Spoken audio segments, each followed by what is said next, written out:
What is the calculus the president's going through? Well, I think he's got to weigh the difficulties of having Bannon in his White House. And we saw the result of that over the last couple days in the aftermath of the Charlottesville attack and Trump's truculent refusal to condemn white supremacists, neo-Nazis, and alt-right activists.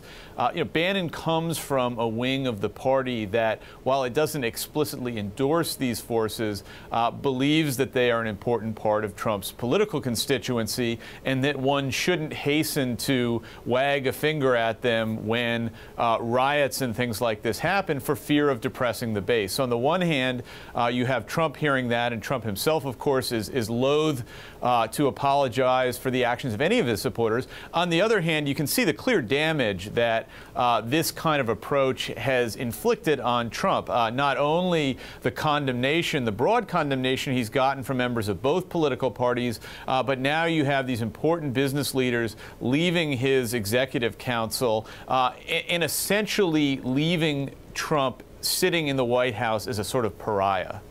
So Josh, from your reporting, how much of this is true belief on Steve Bannon's part, and how much of it is just being expedient? He ran Breitbart.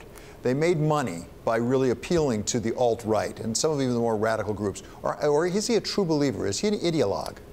I don't think that Bannon is a white supremacist. I think he's a true believer, though, in this idea that there is a secular, liberal, democratic culture that enforces a suffocating political correctness that people like Steve Bannon and Donald Trump shouldn't be subjected to. And so when you get into a situation like this, where the forces of the media and the political establishments are saying, you have to do something, you have to condemn this group, their instinct is to say no. And we can see the difficulty that that has caused when you behave that way from the West Wing of the White House.